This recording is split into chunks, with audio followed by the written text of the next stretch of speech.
Hello, everyone. Welcome back to the Easy English channel. We are so happy to see you again. I'm Emily. And I'm Peter. Hello, Emily. I am so excited for today's episode. I feel great because we are talking about a topic that helps us travel and meet people better. You are right, Peter. Today we have a very big and beautiful topic. We're talking about culture around the world. Oh, culture. That sounds interesting. But Emily, what exactly is culture? Is it just about old buildings, museums, and history? That is a good question, Peter. Culture is much more than that. It is the food we eat for breakfast, the clothes we wear for festivals, the music we listen to, and especially the way we say hello to a stranger or a friend. I see. So it is like a set of rules for how people live in different places. Every country has its own special and unique culture. Exactly. This is very helpful for English learners. When you travel to a new place, you want to be polite, show respect, and understand why people do things differently. That is true. Before we start our trip around the world, listeners, please remember to subscribe and give us a like. We want to help you speak and understand English every single day. Yes. Now, let's start with something very simple but very important. How do people say hello?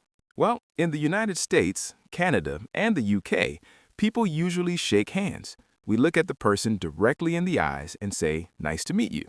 Eye contact is very important because it shows you are honest and friendly. That's right. But in some countries, it is very different. For example, in Japan, people often bow. A bow. Can you explain that more, Emily? Is there a special way to do it? Yes, they bend their body forward. It shows a lot of respect. Here's a small detail. The lower you bow, the more respect you show. For a close friend, a small nod of the head is okay. But for a teacher or a boss, a deep bow is much better. That is very beautiful and respectful. What about other places? I heard that in France, people kiss on the cheek. You are right. They call it la bise. In many European and Latin American countries, friends give 1, 2, or even 3 small kisses on the cheeks to say hello. It's not a real kiss on the skin. It's more like touching cheeks and making a kissing sound. Wow, 3 kisses. That is a lot of love. If I go to France, I should remember to wait and see how many kisses they give. Yes, that's a smart idea. But remember, Peter, we usually do this with friends or family. If you meet a boss at work for the first time, a simple handshake is still the best choice. Good point. So, shaking hands is for formal work situations, and bowing or kissing is for friends or showing deep respect. Precisely. Now, let's talk about something everyone loves. Food. Food is like the heart of a culture. I love food. Emily, what is a famous food culture that has many rules? Let's talk about Italy. In Italy, food is a time for family. They sit together for a long time to eat and talk. But they have very specific rules about coffee. Oh, I know this one. They love pizza and pasta. But did you know that in Italy, they usually drink cappuccino only in the morning? Really? Never in the afternoon or after dinner? Almost never. Italians believe that milk is for the morning. If you order a cappuccino at 8 p.m. after a big dinner, the waiter might look at you strangely. They prefer espresso because it helps them digest their food. That is a very specific rule for coffee. What about eating with our hands? In some cultures, that is very common and very polite. Yes, in India, parts of Southeast Asia, and many countries in Africa, people use their right hand to eat. Their right hand? Why only the right hand, Peter? Because the left hand is used for cleaning and hygiene, so using the right hand to touch food is seen as clean and polite. Even if you're left-handed, you should try to use your right hand when eating in these places. I see. That is an important detail to remember. And in many East Asian countries like China, Vietnam, and Korea, people use chopsticks. Chopsticks can be difficult for beginners. I practiced for a long time with small pieces of food. It takes practice, but there are also rules for chopsticks. For example, in China or Japan, never stick your chopsticks straight up in a bowl of rice. That looks like a ritual for people who have passed away, so it's very unlucky. Oh, thank you for telling me. That is a very important don't. What about finishing all the food on the plate? In China, it's actually polite to leave a little bit of food on your plate. It shows the host that they gave you so much food that you couldn't even finish it. That is so different from my house. My mother always said, clean your plate, don't waste anything. Me too. My parents were the same. This is why culture is so interesting. What is polite in one country might be different in another. Speaking of polite, let's talk about time. Is everyone in the world always on time? Absolutely not. Time is different everywhere. In countries like Germany or Switzerland, being on time is very, very important. We call this punctuality. If a meeting is at 9, you should arrive at 8:59. If you are 5 minutes late, is that a big problem? In Germany, yes, it can be seen as rude or unprofessional. But in some other cultures, like in Brazil, Mexico, or some parts of Spain, time is more flexible. Flexible, that's a good word. It means it can change or relax, right? Yes.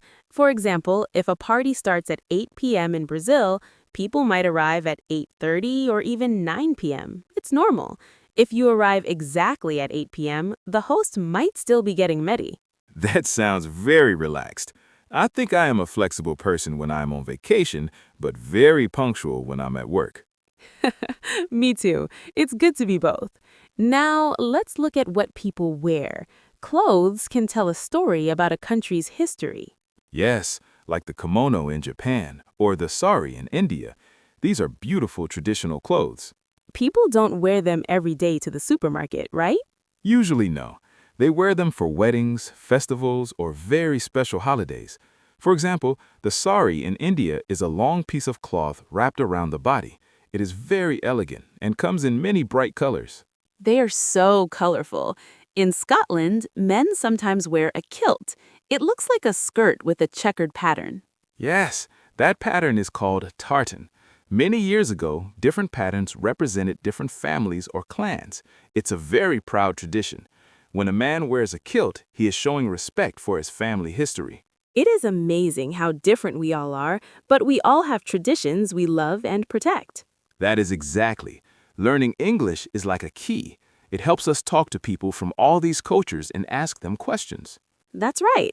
Let's practice some useful phrases for our listeners. How can they ask about culture politely? You can ask, what is a famous food in your country? Or what is the most important holiday for your family? Or you can ask about rules, like how do you say hello in your language? Or is it polite to tip at a restaurant? You can also ask, is it polite to wear shoes inside the house? Oh, that is a big rule. In many Asian houses, and even in Northern Europe or Canada, you must take off your shoes at the door. Yes, we don't want to bring dirt from the street onto the carpet. Usually the host will give you slippers, or you can just wear your socks. I always check the floor at the entrance. If I see many shoes there, I take mine off too.